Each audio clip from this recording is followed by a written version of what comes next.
This channel does not promote any violent, harmful, or illegal activities. All content provided by this channel is meant for an educational purpose only. SIR নিয়ে জেলা শাসকদের চিঠি, রাজ্যের মুখ্য নির্বাচনী আধিকারিকের form আপলোডের ক্ষেত্রে বিএলওদের ডেডলাইন দিল কমিশন। আজ রাত 12টার মধ্যে বিএলওদের আপলোড করতে হবে এনিউমারেশন ফর্ম। আজকের পর আর আপলোড হবে না জমে থাকা ফর্ম, ব্যাকলগ গ্রহণযোগ্য হবে না, এমনটা জানিয়ে দিয়েছে নির্বাচন কমিশন। এরপর 11 তারিখ পর্যন্ত দিনের দিন ফর্ম জমা এবং আপলোড করতে হবে। 11 তারিখের পর ফর্ম নিলে সেটা অসংগ্রহযোগ্য হিসেবে দেখানো হবে। অসাবধানতাবশত ভুল হলে বিএলওর বিরুদ্ধে কড়া ব্যবস্থা নেওয়া হবে। কমিশন সূত্রে এমনটাই জানা যাচ্ছে।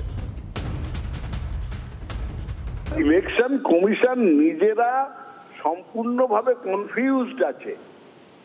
তারা কি করতে চাইছে, কিভাবে করা যাবে এই এসআইআর তারা নিজেরাই জানে না। শুধু বিজেপি যেটা বলবে ইলেকশন কমিশন সেই মতন একটার পর একটা বার করে দেবে আর বিএলওদের উপর চাপ দেবে। এত কনফিউজিং ইনস্ট্রাকশন যে সেইটা দেখে পড়ে কারুর বোঝার ক্ষমতা নেই কি বলতে চাইছে নির্বাচন কমিশন। একদম ঠিক আদেশ দিয়েছে। তার কারণ ব্যাকডোর দিয়ে অনেক 2 নম্বরই বিভিন্ন জেলায় জেলায় হচ্ছে, আর সেই বিষয়টা ইলেকশন কমিশনের কাছে যাওয়ার পরই ইলেকশন কমিশন আজকের মধ্যে সব আপলোড করবার যে নির্দেশ দিয়েছে, আমি মনে করি যে শক্ত হাতে ইলেকশন কমিশন বিষয়টাকে নিয়েছে আর তার জন্য এই নির্দেশ এসছে। রাজ্যে 2208টি বুথে মৃত ভোটার নেই, মৃত ভোটারের সংখ্যা 0। কমিশনের দেওয়া তথ্য অনুযায়ী 22টি জেলার আরও 5636টি বুথে মৃত ভোটারের সংখ্যা 1 থেকে 10-এর মধ্যে। শুধুমাত্র দক্ষিণ 24 পরগনার 760টি বুথে কোথাও মৃত ভোটারের সংখ্যা 1, কোথাও 2। রাজ্যে এনুমারেশন ফর্ম যাচাইয়ে এই চাঞ্চল্যকর তথ্য সামনে আসছে। সোমবার সন্ধ্যে 6টা পর্যন্ত কমিশনের দেওয়া পরিসংখ্যান এমনটাই।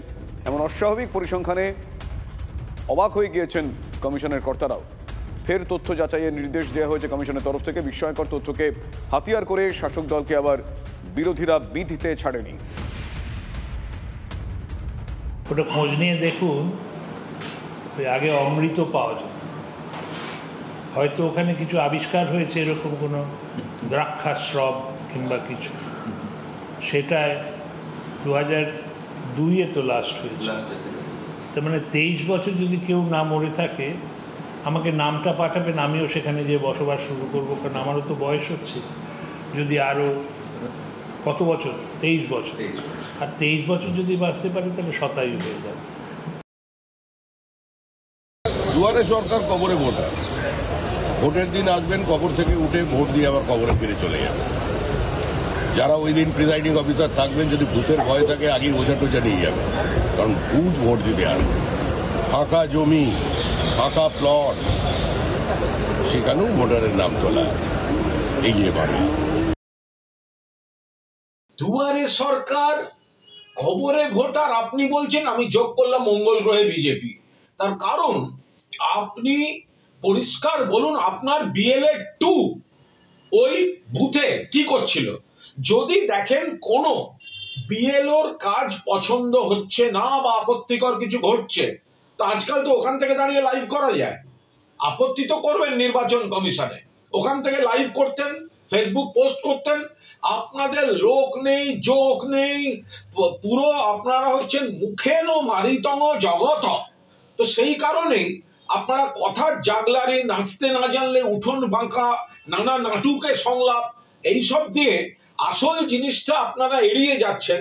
আপনি এখানে সাহিত্য করছেন, এটা কি ঠিক হচ্ছে শ্রমিক বাবু? আর এই এসআইআর উত্তাপে সংসদ উত্তপ্ত।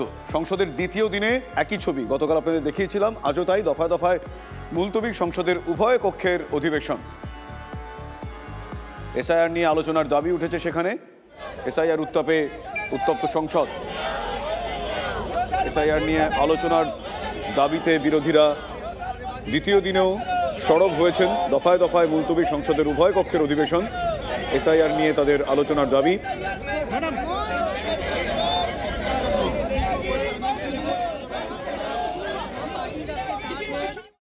सदन तो लोकतंत्र का मंदिर है। लोकतंत्र का मतलब क्या है कि सारी आवाज़ें आए, उठें, सब सुने, अलग अलग आवाज़ें, अलग अलग विचारधारा, बातचीत करें, चर्चा करें और फिर आगे बढ़ें। लेकिन ये लोग तो किसी बात पे चर्चा नहीं करना चाहते। तो तो कैसे चलेगा सदन? तो हम क्या मौन रहें? आप लिस्ट बदल रहे हो, सारी वोटर लिस्ट बदल रहे हो, तमाम लाखों लोगों को काट रहे हो लिस्टों पे से, वोट चोरी हो रही है, तमाम इश्यूज हैं। बीएलओ के सुसाइड, अब प्रदूषण इतना खराब है दिल्ली में, प्रधानमंत्री जी कह रहे हैं मौसम अच्छा है, तो क्या हम चुप रहें? हम किसी भी बात पे न बोलें? कैसे हो सकता है? उम्र 140 साल हो गई है, लेकिन व्यवहार बच्चों की नाबालिगों की तरह कर रही है। एसआईआर पर जवाब तो बिहार की जनता ने दे दिया। क्या घुसपैठियों को बचाना चाहती है कांग्रेस और अपोजिशन? आज किसान के मुद्दों पे चर्चा होनी थी, गांव के मुद्दों पे चर्चा होनी थी। अगर दम है तो चर्चा करो, घेरो सरकार को। अपोजिशन के पास ना कोई दिशा है और ना कोई मुद्दे हैं, और ऐसे मुद्दे जो जनता के है ही नहीं, उन पर संसद नहीं चलने दे रहे। ভুল করে চলে আসতে পারে। আর যদি তৃণমূল পরিকল্পনা মাফিক দুজনকে পাঠিয়ে দিয়ে থাকে, তাহলে এটাও অন্য যারা ধর্ণা দিচ্ছেন সঙ্গে তাদের বোঝা উচিত। সবচেয়ে বেশি ভোট চুরি যদি কোথাও পায় সেটা পশ্চিমবঙ্গে। এই ধরনের ধর্ণা দিলে আর যাই হোক, যে সরকারগুলো আছে এখন সেগুলো বদল হয়ে যাবে, আর 26-এও তৃণমূলকে রক্ষা করা যাবে।